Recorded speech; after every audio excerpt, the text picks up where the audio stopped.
ดูถูกเล่าว่าฉันก็เลยว่าเท่าตินบาลหรือว่าเท่าเขาหยา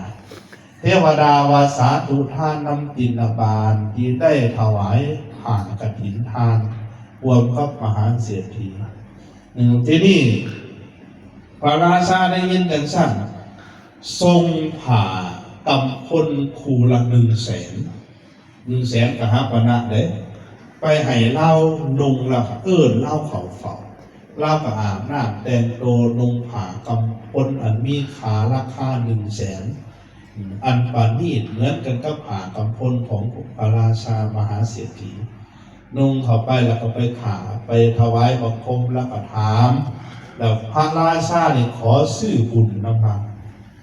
เจ้าทุกเจ้าย่ากับขายบุญให้เอาซะซื้อไปตั้งแต่1 กหาปณะไปเลยจนฮอด100,000 กหาปณะเล่าก็บ่ขายเล่าว่าพระองค์ซื้อบุญบ่ได้ดอกถ้าพระองค์อยากได้บุญมีแต่อนุโมทนาเอาก็น้อยจะแบ่งถวายพระราชานี่ก็เลยอนุโมทนาบุญนำแล้วจึงบูชาความดีเล่านั่นพระราชทานมา1 ห้อยสร้าง1 ห้อยงัวห้อยควายห้อยขายิ่งห้อยขาซ้ายห้อยพวกทรัพย์ทั้งหลายรัตนะทั้งหลายอย่างละห้อยอย่างละห้อยบ้านอยู่1 ห้อยตำบลแต่งตั้งให้เป็นมหาเศรษฐีพวกเศรษฐีทั้งหลายในเมืองเห็นพระราชาบูชาคุณความดีแล้วก็พักกันลังเอาบูชาเราก็มีทรัพย์สมบัติท่านตาเห็นอย่างหลวงหลายภายมากได้มนุษย์สมบัติพระราชาแต่งตั้งให้เป็นมหาเศรษฐีหลังจากตายพอตายแตกนอกบำเพ็ญความดีอยู่ตลอดชีวิตอยู่20,000 ปี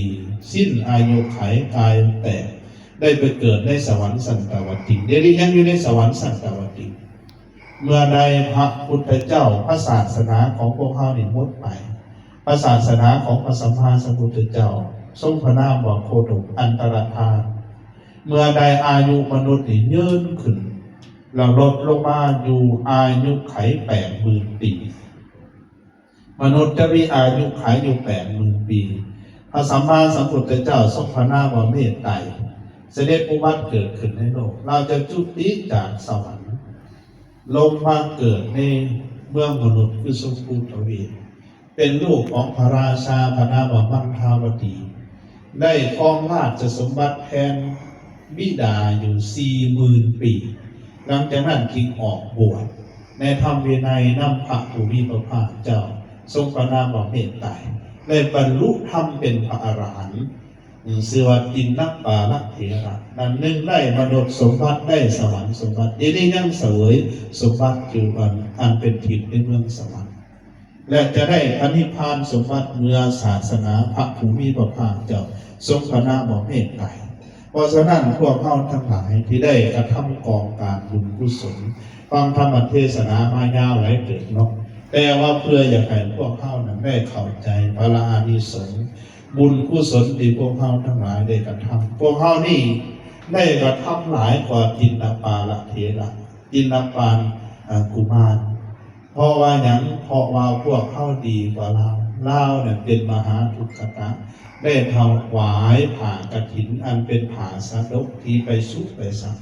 พวกเขาดีกว่านั้นเพราะฉะนั้นเขาต้อง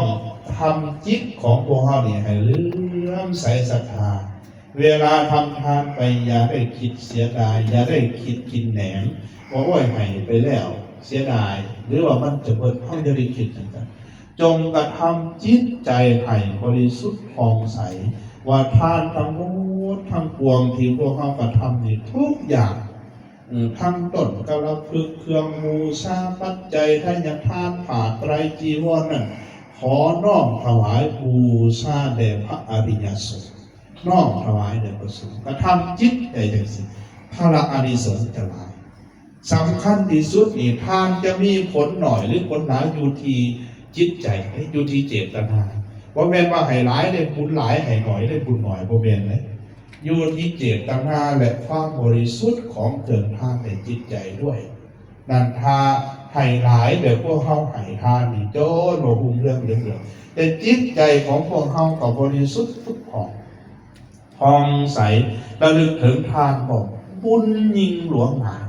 อีนี่ให้ท่านแม้แต่ห่วงย่อมือโมทนาสาธุการห่วงน้ำเจ้าภาพเพิ่นจะซื้อนั้นแต่ว่ากระทำจิตใจ